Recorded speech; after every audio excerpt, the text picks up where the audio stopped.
বড় বড় কুতুবরা এই রুমিন ফারহানা তখন সংসদে দাঁড়ায়। ঢাকা ৮ আসনের নির্বাচনী লড়াই কি তবে পচা ডিমের নোংরা রাজনীতিতে রূপ নিচ্ছে?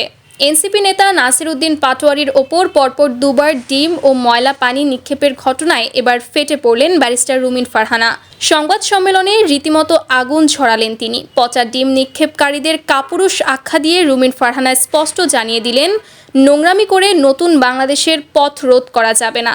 কার উপর এই রাগের তীর?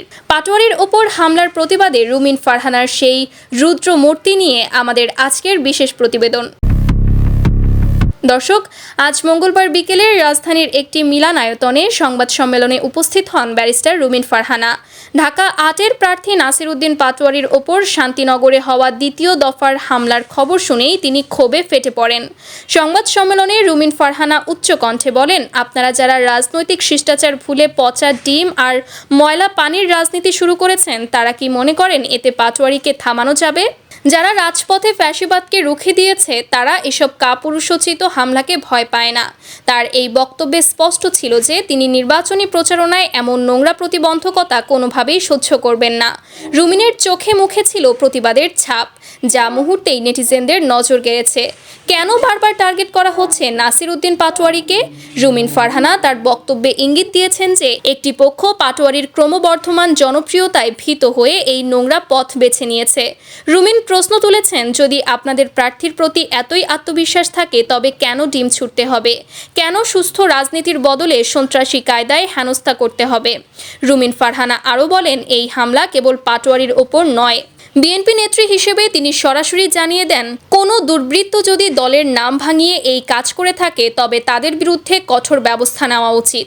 মূলত রাজনীতির ময়দানে সুস্থ প্রতিযোগিতা ফিরিয়ে আনার জন্য রুমিনের এই রেগে যাওয়া ছিল সময়ের দাবি। রুমিন ফারহানার এই প্রতিবাদের ভিডিও এখন টক অফ দ্য টাউন। নেটিজেনদের একটি বড় অংশ রুমিনের এই সাহসী অবস্থানকে স্বাগত জানিয়েছেন। তারা বলছেন, রুমিন ফারহানা প্রমাণ করেছেন তিনি কেবল দলীয় রাজনীতির ঊর্ধ্বে উঠে সত্য ও ন্যায়ের পক্ষে কথা বলতে জানেন। অন্যদিকে নাসির উদ্দিন পাটোয়ারিও রুমিনের এই সমর্থনে নতুন সাহস পেয়েছেন। এনসিপির তৃণমূল কর্মীরা মনে করছেন, রুমিনের মতো প্রভাবশালী কণ্ঠ যখন তাদের পাশে দাঁড়িয়েছে তখন এই হামলাকারীরা এখন পিছু হটতে বাধ্য হবে। ঢাকা ৮-এর সাধারণ ভোটারদের মধ্যেও এই ঘটনাটি এক ধরনের ইতিবাচক পরিবর্তনের ইঙ্গিত দিচ্ছে। তো দর্শক, রুমিন ফারহানার এই আলটিমেটাম কি ঢাকা ৮ আসনের নির্বাচনী পরিবেশ শান্ত করতে পারবে, নাকি 12 ফেব্রুয়ারির আগে এমন হামলা আরও বাড়বে? আপনি কি মনে করেন রুমিন ফারহানা কি সঠিক প্রতিবাদ করেছেন? আপনার মূল্যবান মতামত জানাতে পারেন আমাদের ভিডিওর কমেন্ট বক্সে। 12 ফেব্রুয়ারির নির্বাচনের প্রতিটি উত্তপ্ত আপডেট সবার আগে পেতে আমাদের সাথেই থাকুন। ধন্যবাদ।